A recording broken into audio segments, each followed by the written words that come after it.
आनंदी मालिकेच्या आजच्या भागामध्ये आपण पाहत आहोत की आता इथे जी फॉरेनर लोक आलेली असतात ती म्हणत असतात, आम्हाला खरं तर ना तुमच्या बायकोला भेटायचं आहे. मग तेव्हा तो ट्रान्सलेटर जो आहे तो म्हणत असतो, त्यांना तुमच्या बायकोला म्हणजेच तुमच्या आनंदीला भेटायचं आहे, जी की आता तुमचं लेटेस्टमध्ये लग्न झालं आहे. मग आता युगंधर म्हणत असतो, बरं ताई बोलव ना आनंदीला. मग आता आनंदीला बोलवायचं तर आहे, पण ती म्हणत असते, ऐक ना, हे बघ आनंदी आत्ता इथे नाही आहे. आनंदी जी आहे ना ती माहेरी गेली आहे. मग तेव्हा युगंधर म्हणत असतो, अशी अचानकच आनंदी माहेरी कशी काय गेली आहे, कोणालाही न सांगता. तेव्हा शिल्पा म्हणत असते, अरे मी तिला किती वेळा सांगितलं की जाऊ नकोस माहेरी म्हणून, पण तरीसुद्धा ती माहेरी गेली आहे. पण बघ ना काय करायचं, आपण तरी किती वेळा तिला ह्या गोष्टी समजावून सांगायच्या. मग आता इथे ते फॉरेनर लोक म्हणत असतात, खरं तर आम्हाला ना त्यांच्या बायकोला भेटण्याची फार इच्छा होती, आम्हाला त्यांना खरंच भेटायचं होतं. मग आता युगंधरला फोन आलेला असतो आणि तेव्हा युगंधर आनंदीविषयी चौकशी करण्याचा प्रयत्न करतो, शिर्केंशी बोलून घेतो आणि त्यानंतर मग लागलीच आनंदीला माहेरी फोन करून मी बोलावून घेतो असं मनामध्ये ठरवतो आणि म्हणत असतो, मी आलोच 2 मिनिटात. मग आता बाजूला जातो आणि आनंदीला बोलण्यासाठी इथे बाजूला जाऊन आरतीच्या फोनवर फोन करत असतो. तर इथे आपण दुसऱ्या बाजूला बोलत पाहत असतो की इकडे ही शिल्पा मात्र भिकारड्या लोकांविषयी फारच जास्त घाणेरड्या पद्धतीने बोलत असते, त्यांचा अपमान करत असते आणि त्यांना बऱ्याच काही गोष्टी इथे बोलत असते. आता हे सर्व काही होत असताना दुसरीकडे आपण पाहतो की इकडे आरतीला फोन आल्यानंतर ती म्हणत असते, आबा बघितलं का, मालक साहेबांचा फोन येतोय. मग आता इकडे ते म्हणत असतात, बघितलंस मी तुला सांगत होतो की नको फोन करू म्हणून, पण तू ऐकलंच नाही आहेस, काय गरज होती फोन करण्याची. आता बघितलंस ना, त्यांना सगळ्या गोष्टी समजल्या असतील. मग आता आनंदी म्हणत असते, आबा असं काहीही झालेलं नसेल, प्लीज तुम्ही जरा शांत बसा ना, प्लीज शांत बसा, काही नसेल झालेलं. मग आता इकडे आरती फोन उचलते आणि आरतीने फोन उचलल्यानंतर इथे आता ते म्हणत असतात, नमस्कार, मी युगंधर निंबाळकर बोलत आहे. तेव्हा आबा म्हणत असतात, आमच्याकडून काही चूक झाली का मालक साहेब, जर चूक झाली असेल तर प्लीज आम्हाला माफ करा. मग आता युगंधर म्हणत असतो, नाही तशी काही चूक झालेली नाही आहे, प्लीज तुम्ही माफी वगैरे अजिबात मागू नका, मला जरा आनंदीशी बोलायचं होतं, तुम्ही आनंदीला ताबडतोब इकडे पाठवतं का. तेव्हा आता इकडे आरती मोबाईल हातातला घेते आणि म्हणत असते, हो मालक साहेब तुम्ही अजिबात काळजी करू नका, मी आनंदीला लगेचच लवकरात लवकर तुमच्याकडे पाठवते, मी तिला हवं तर घेऊनच येते असं म्हणून ती फोन ठेवते. मग आता आबा म्हणत असतात, मला तर कळतच नाही आरती कुठे असेल, आनंदी कुठे असेल. तेव्हा आरती म्हणत असते, तेच तर आबा, मला तर असं वाटतंय की ते नक्कीच कोणत्या तरी मोठ्या प्रॉब्लेममध्ये आहे. दुसरीकडे आपण पाहतो सविताताईंना आनंदीची फार काळजी असते, त्यामुळे त्यांनी एका काचेच्या ग्लासामध्ये सरबत बनवून आणलेलं असतं आणि त्यामध्ये स्ट्रॉसुद्धा टाकलेले असते. आनंदीच्या समोर येऊन उभ्या राहतात आणि म्हणत असतात, ऐक ना आनंदी बाळा, हे बघ थोडंसं सरबत मी तुमच्यासाठी आणलेलं आहे, प्लीज थोडंसं पिऊन घ्या ना. तेव्हा आनंदी म्हणत असते, नाही नको सविताताई, मला काहीच नको आहे. अहो असं काय करते आनंदीताई, तुम्हाला कसं तरी होईल, तुम्हाला चक्कर येईल, थोडं तरी पिणं गरजेचं आहे ना, प्लीज थोडं तरी प्या ना, मी त्यामध्ये स्ट्रॉ टाकून आणली आहे. आनंदी म्हणत असते, नाही नको, आज सरबतच काय, पाण्याचा घोटसुद्धा मी पिणार नाही, कारण हे मालक साहेबांचं इज्जत नाक आणि त्याचबरोबर त्यांची प्रतिष्ठा वाचवण्यासाठी मी हे खास असं वटपौर्णिमेचं व्रत केलं आहे, असं आनंदी बोलू लागते. आता दुसरीकडे ती म्हणत असते, अहो आनंदीताई हे बघा असलं काहीही करू नका, प्लीज प्या ना थोडंसं, तुम्ही पेलात तर तुम्हाला बरं वाटेल. आता तेवढ्यात शिल्पा येते. सगळेजण जेवायला बसलेले असतात, पण शिल्पाचं लक्ष मात्र ह्या पुतळ्याकडे जातं, आनंदीकडे, आणि तिथे कोण आहे असा विचार करून ती धावतच येते. आता धावतच आल्यानंतर समोर सविता असते, तिच्या हातामध्ये काचेचा ग्लास असतो आणि तो काचेचा ग्लास जोरातच खाली फेकते. तेव्हा त्या काचेचा ग्लास तुटल्याचा आवाज येतो. मग सगळेजण जेवायला बसलेले असताना त्या आवाजाकडे त्या सर्वांचं लक्ष जातं आणि मग म्हणत असतात, काय झालेलं असेल बरं, असा विचार त्यांच्या एकूणच मनामध्ये येतो. शिल्पा मात्र फारच चिडते आणि म्हणत असते, हे सगळं काही काय चाललंय, तुझी हिंमत कशी झाली हे सगळं काही करण्याची, आणि त्याचबरोबर तुझा माज मी उतरवू का, काय गरज आहे त्या आनंदीला हे सगळं काही तुला देण्याची, आणि त्याचबरोबर तू तिला सरबत काही सुद्धा द्यायचं नाही, इथून पुढे यायचं सुद्धा नाही, किंवा एखादा पाण्याचा घोटसुद्धा तू तिला द्यायचा नाही, समजलं का, असं बोलत असते आणि तिच्याकडे रागानेच बघून तिथून निघून जाते. दुसरीकडे आरती मात्र आता युगंधरच्या घराकडे आलेली असते. आता युगंधरच्या घराकडे आल्यानंतर ती विचार करत असते, काय करू, असं निंबाळकरांच्या घरामध्ये असं ह्यावेळी आणि त्याचबरोबर अशा वेळी सहज जाणं शक्यच नाही आहे, मला कोणाची तरी मदत घ्यावी लागणार असं आरती मनामध्ये विचार करते आणि त्यानंतर लगेच शिर्केंना कॉल करत असते. शिर्के मात्र फॅक्टरीत असतो, त्याचं काम चालू असतं. आता आरतीचा फोन आला आहे म्हटल्यावर शिर्के म्हणत असतात, काय गं काय झालं आरती, सगळं काही ठीक आहे ना? मग आता आरती म्हणत असते, शिर्के साहेब माफ करा, मी तुम्हाला आत्ता ह्या वेळेला कॉल करते, पण कामच तसं अर्जंटमध्ये आहे. तेव्हा शिर्के म्हणत असतात, काय झालं सांग ना.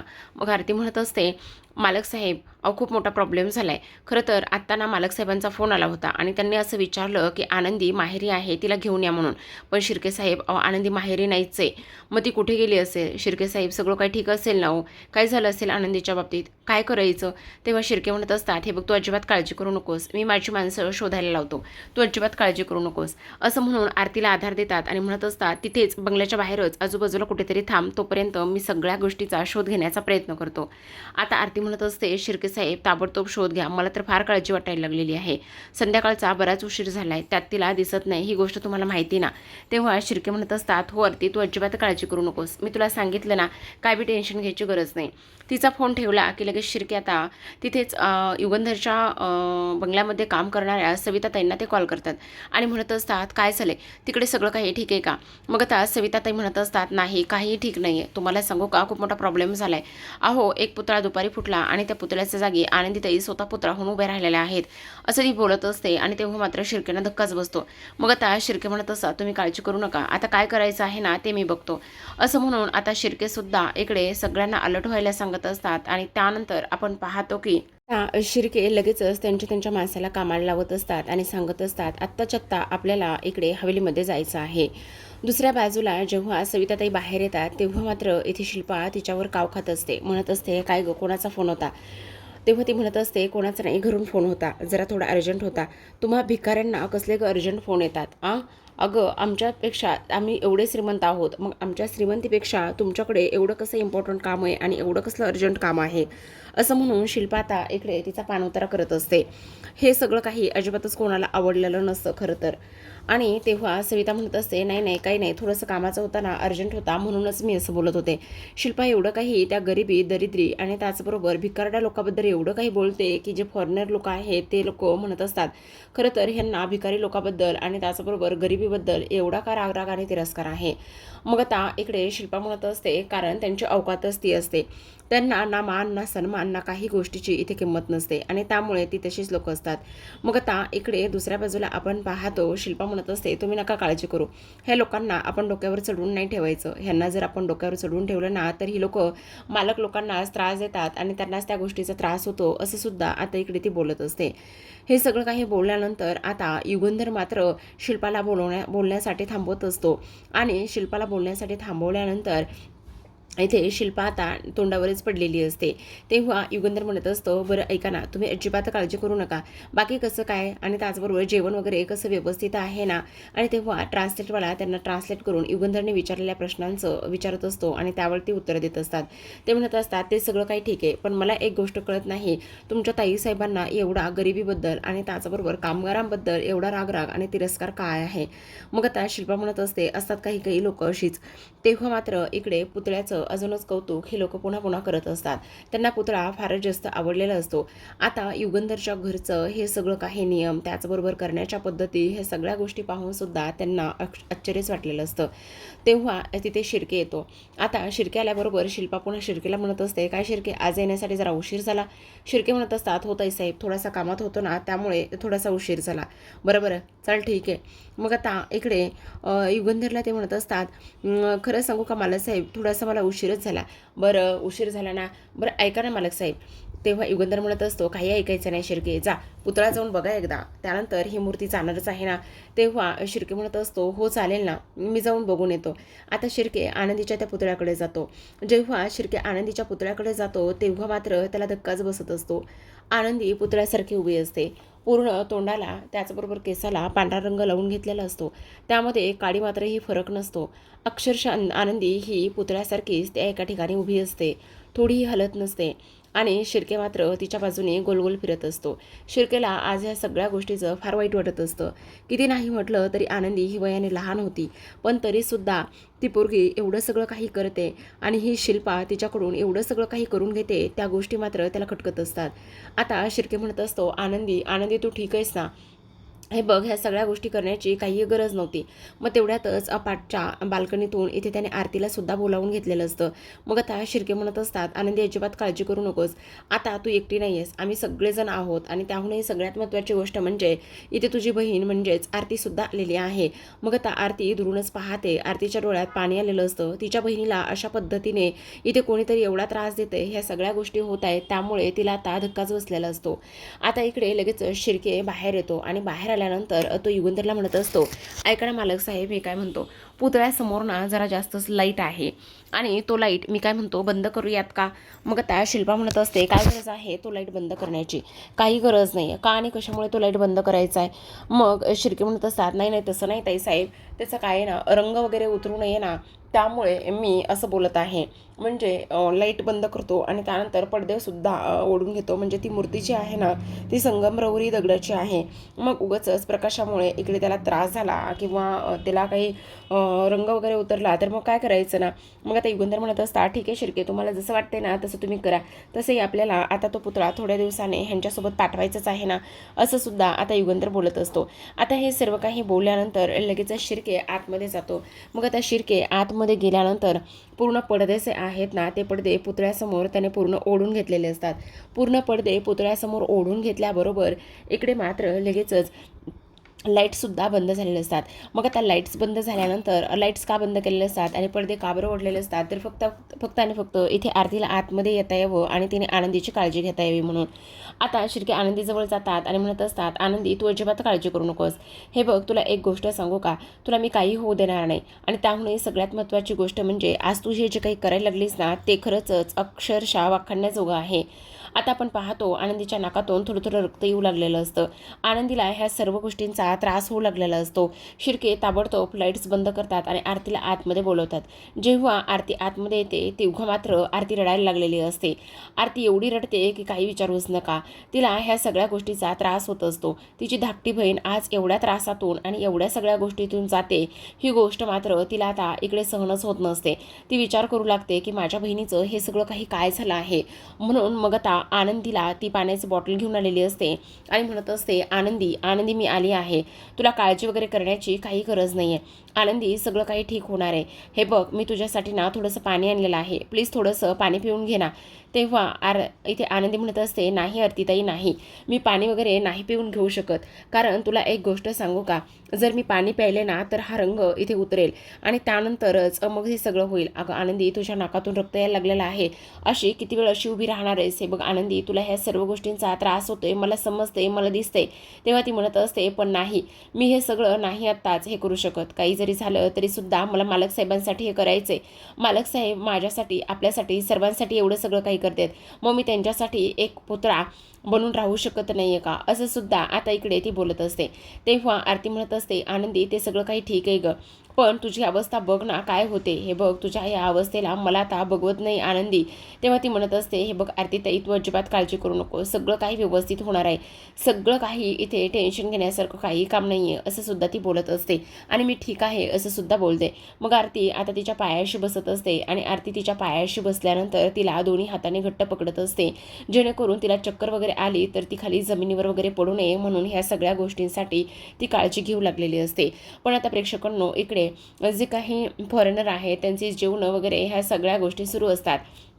जेवणं वगैरे ह्या सगळ्या गोष्टी सुरू असताना आता फॉरेनर पुन्हा एकदा आनंदीची वाट बघत असतात आणि आनंदीची वाट बघत असताना ते म्हणत असतात, खरं तर तुमच्या मिसेसला भेटण्याची आम्हाला फार इच्छा होती आणि अगदी तुमचं जेवण जेवल्यानंतर मन अक्षरशः तृप्त झालेलं आहे, खरंच खूप आनंद झालेला आहे आम्हाला ह्या सगळ्या गोष्टी पाहिल्यानंतर. मग आता युगंधर म्हणत असतात, तुम्ही अजिबात काळजी करू नका. हे बघा आत्ता जरी तुम्हाला आम्ही तुमची मूर्ती वगैरे पोच करू शकलो नाही ना तरीसुद्धा ताबडतोब तुम्हाला तुमची मूर्ती तुमच्यापर्यंत पोहोचवली जाईल, असं युगंधर म्हणत असतो. आता हे सर्व काही बोलल्यानंतर इकडे आता लगेचच ट्रान्सलेटर जो आहे तो म्हणत असतो, हो पण त्यांना ना इथे आनंदी मॅडमला भेटण्याची फारच जास्त इच्छा होती, असं सुद्धा आता इकडे तो बोलत असतो. तेव्हा युगंधर म्हणत असतो, हो ते तर सगळं काही खरं बोलताय तुम्ही, पण काय करणार आता, इमर्जन्सी आली तिला माहेरी आणि त्यामुळे तिला तिकडेच माहेरी जावं लागलं आहे, बस एवढंच, बाकी काही नाही, असं सुद्धा आता इथे तो बोलत असतो. आता ह्या सर्व काही गोष्टी इथे बोलल्यानंतर आपण पाहतो दुसऱ्या बाजूला मात्र आनंदीला चक्कर येऊ लागते. आनंदीला चक्कर चक्कर आल्यानंतर इकडे आता शिर्क्यांना सगळं काही इथे ह्या मालक साहेबांना सांगायचं असतं, जेणेकरून मालक साहेब ह्या सगळ्या गोष्टींचा काहीतरी सूक्ष्मक्ष लावतील आणि पर्दाफाश होईल आणि म्हणूनच हे सगळं काही त्यांना करायचं असतं. पण आता मात्र इकडे शिल्पा म्हणत असते, काय रे बघितलंस ना तू, अरे युगंधर तुझ्या गोष्टी लक्षातच येत नाही, तुला काय गरज आहे एवढं सगळं काही करण्याची? अरे ती लोक गावछाप आणि त्याचबरोबर तिला तुझ्या कोणत्याही गोष्टीची अजिबात काळजी नाही आहे आणि त्याचबरोबर तू तिला तिकडून माहेरावून सुद्धा बोलवलेस, पण ती आली का? नाही आली ना. मग मला सांग, ती जर आलीच नाही तर तू आनंदी आनंदी हा सदैव काबरविषयी चावत असतो. तेव्हा मात्र युगंधर म्हणत असतो, आजपासून मी एक गोष्ट इथे करणार आहे आणि ती म्हणजेच की ज्या लोकांना इथे माझी काळजी नाही आहे किंवा जी लोक इथे माझ्या निर्णयाच्या विरुद्ध जातात त्या लोकांचं माझ्या आयुष्यामध्ये कसलंही कोणतंही स्थान नसणार आहे, असं युगंधर स्पष्टपणे बोलून जातो. आता युगंधर ह्या सर्व काही गोष्टी इथे बोलल्यानंतर मात्र दुसऱ्या बाजूला जोरातच आरती ओरडते, कारण आनंदी खाली पडलेली असते. जेव्हा आरती जोरातच ओरडते त्यावेळेला मात्र सर्वजण धावतच तिकडे निघालेले असतात आणि युगंधरचं लक्ष तिकडे जातं की आनंदीचा आवाज कसा काय आलाय आणि नेमकं कोण आहे, काय आहे, ह्या सगळ्या गोष्टी आता इकडे ती पाहत असते. आता हे सगळं काही पाहिल्यानंतर युगंधर मात्र धावतच जातो. तर धावतच गेल्यानंतर शिर्केसुद्धा सोबत असतो. मग आता इकडे आनंदी खाली जमिनीवर कोसळलेली असते आणि आरतीच्या मांडीवर तिचं डोकं असतं. जेव्हा आरतीच्या मांडीवर तिचं डोकं असतं तेव्हा सर्वजण पाहत असतात. त्याच वेळेला आनंदीच्या नाकातून रक्त येत असतं, त्याचबरोबर हातातून सुद्धा रक्त येत असतं, कारण ही बऱ्याच वेळ कंटिन्यू अक्षरशः एका टॅचूसारखीच उभी असते आणि त्यामुळे ह्या सगळ्या गोष्टीमुळे आता इकडे ह्या शिल्पाची काय वाट लागेल आणि काय होईल हे पाहणं फार कमालीचं असणार आहे. पण आता प्रेक्षकांनो सगळ्यात महत्त्वाची गोष्ट म्हणजे की आता युगंधर आनंदीला पाहतो तेव्हा त्याला धक्काच बसतो. जोरातच ओरडत असतो, आनंदी आनंदी तुला काय झालेलं आहे, हे सगळं काय आहे आनंदी? आणि आनंदी असं बोलल्यानंतर त्याचं लक्ष मात्र समोर असलेल्या त्या शिल्पाकडे जातं, कारण हीच ती शिल्पा आतापर्यंत आनंदीची तक्रार करत होती, तिचे घराणे गात होती आणि तिला नाव ठेवत होती आणि त्याचबरोबर इकडे हे सगळं काही करत होती. मग आता इथे युगंधर म्हणत असतो, हे सगळं काय आहे? मग आता आरती म्हणत असते, मालक साहेब आनंदीला काही होणार तर नाही आहे ना? तेव्हा तो म्हणत असतो, काही होणार नाही, पण हे सगळं काय आहे? तेव्हा ती म्हणत असते, अहो मालक साहेब तुम्हाला एक गोष्ट सांगू का, तुमच्या घरामध्ये जो काही फॉरेनरला दाखवायला जो पुतळा आणला होता ना, तो पुतळा मात्र इथे सकाळीच दुपारीच फुटला आणि दुपारीच फुटला, त्यामुळे तुमचं नाक आणि त्याचबरोबर तुमची प्रतिष्ठा आणि ह्या सगळ्या काही गोष्टी पणाला लागू नयेत किंवा तुमचा अपमान वगैरे कुठेही होऊ नये म्हणून आनंदी स्वतःच्या चेहऱ्याला पांढरं लावलंय, त्याचबरोबर केमिकलचा वापर केला आहे आणि स्वतः मात्र इथे पुतळ्यासारखी एवढा वेळ उभी राहिली आहे. मालक साहेब खरं खरं सांगा, आपल्या आनंदीला काही होणार नाही ना? आता इकडे हे सगळं आनंदीने त्याच्यासाठी केलं आहे ही गोष्ट ऐकून मात्र त्याला धक्काच बसतो. जो माणूस आत्ता जस्ट काही सेकंदापूर्वी बोललेला असतो की आत्तापासून माझ्या आयुष्यामध्ये मी आनंदीचा विचार करणार नाही किंवा ती माझ्यासाठी मेली, तोच माणूस आता आनंदीचा पुन्हा विचार करायला लागलेला असतो. युगंधर मात्र क्षणाचाही विलंब करत नाही, आनंदीला दोन्ही हातावर उचलून घेतो आणि लगेचच हॉलमध्ये असलेल्या सोफ्यावरती तो घेऊन आलेला असतो. आता तिथे शिर्केसुद्धा असतो, आरतीसुद्धा असते. आरती एका बाजूला बसलेली असते तर शिर्केसुद्धा असतात. मग आता इकडे युगंधर लगेचच आनंदीच्या बाजूला बसतो आणि त्यानंतर पाणी आणि त्याचबरोबर एक ओला फडका आणायला सांगत असतो. मग सविता मावशी धावतच जातात, कोमट पाणी करून आणतात आणि त्यानंतर एक ओला फडका घेऊन येतात. आनंदी मात्र अजून तरी शुद्धीवर आलेली नसते. मग आता युगंधर ओला फडका करतो आणि त्यानंतर तिच्या चेहऱ्यावरचं सगळं काही क्लीन करण्याचा प्रयत्न करतो, जेणेकरून तिला थोडंसं पाणी पाजता येईल. मग आता इकडे युगंधर म्हणत असतो, खरंच किती चिवट आहे आणि त्याचबरोबर एक नंबरची हट्टीसुद्धा दिसते, काय गरज होती हे सगळं काही करण्याची आणि ह्या सगळ्या गोष्टी नेमक्या झाल्या तरी कशा तेच कळत नाही. बरं ठीक आहे, पुतळा फुटला तर फुटला, पण मला सांगायला हवं होतं किंवा आणखी काही गोष्टीने इकडे दुरुस्त करता आलं असतं ना. असं नाही की जगामध्ये एकसारखा एकच पुतळा आहे, अशी माणसं आहे तेवढी, इतर पुतळ्याची तर काय गोष्ट. एखाद्या मोठ्या कलाकाराला बोलावून पुन्हा एकदा पुतळा किंवा सेम त्याच कलाकाराकडे तो पुतळा बनायला ऑर्डर दिली असती ना, हे सगळं करायची काय गरज होती. एक ना अनेक प्रश्न आता युगंधरच्या मनामध्ये सुरू असतात आणि त्यानंतर तो आता इथे आनंदीचा चेहरा क्लीन करू लागलेला असतो. शिल्पा मात्र काण्याकाण्या नजरेने हे सगळं काही पाहते. शिल्पाचा नंबर मात्र लवकरच असणार आहे बरं का, आनंदीच्या अशा ह्या चांगुलपणामुळे, कारण एक ना एक दिवस युगंधरला नक्की समजेल की शिल्पा कशी आहे आणि त्याचबरोबर ती घरातल्या घरामध्ये कशा पद्धतीने गेम खेळते हे सगळं त्याच्या निदर्शनास येईल. आता आनंदीला तो उठवत असतो, तिच्या डोक्याखाली हात घालतो आणि तिला उठवण्याचा प्रयत्न करतो. थोडंसं पाणी पाजल्यानंतर कालांतराने थोड्या वेळाने तिला आता इकडे शुद्ध आलेली असते. तर प्रेक्षकांनो, आजच्या भागामध्ये एवढंच. उद्याचा भाग पाहायचा असेल तर नक्की चॅनलला सबस्क्राईब करा, कारण उद्याच्या भागामध्ये तर आपल्याला फारच कमालीचा असा एपिसोड पाहायला मिळणार आहे. आनंदी शुद्धीवर आलेली असते, उठून उभी राहिलेली असते आणि तेवढ्यातच आता तिथे विद्याधर आलेला असतो. जेव्हा तिथे विद्याधर येतो आणि विद्याधर आल्यानंतर तो म्हणत असतो, काय ग आनंदी, काय झालं? अगं तुझे तर आज घराबाहेर जाण्याचे चान्सेस खूपच जास्त होते. खरं तर तू आज घराबाहेर गेलीच असतीस, मला कळतच नाही. पण आता युगंधर म्हणत असतो, अगं ताई, पण हे सगळं काही काय आहे? आणि त्याहूनही सगळ्यात महत्त्वाची गोष्ट म्हणजे तू तर सांगितलंस की आनंदी इथे माहेराला गेली आहे, पण आनंदी माहेराला गेली नसून ती इथेच होती आणि त्याचबरोबर इथे असून सुद्धा ती अशा पद्धतीने पुतळा बनून राहिली होती. हे सगळं कोणी करायला सांगितलं आणि का करायला सांगितलं, असा सुद्धा प्रश्न इकडे आता त्याला पडलेला असतो.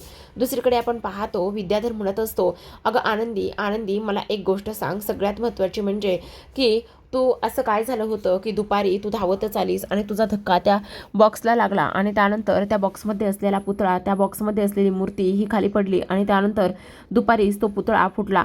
म्हणजे दादाच्या ह्या सगळ्या कर्मावर, कार्यावर पाणी फिरवलंस का आनंदी तू? आता इथे युगंधरला संशय आलेला असतो. भला एवढा मोठा बिझनेसमॅन जरी अनपढ गवार असला तरी सुद्धा अनुभवाचे बोल बाकी काय, आणि हुशार तर आहेच तेवढा. मग आता तो विद्याधरकडे वळून पाहतो आणि विद्याधरकडे वळून पाहिल्यानंतर सर्वांना धक्का बसलेला असतो खरं तर. पण आता तो म्हणत असतो, एक मिनिट विद्याधर, तू तर दुपारी घरामध्ये नव्हता.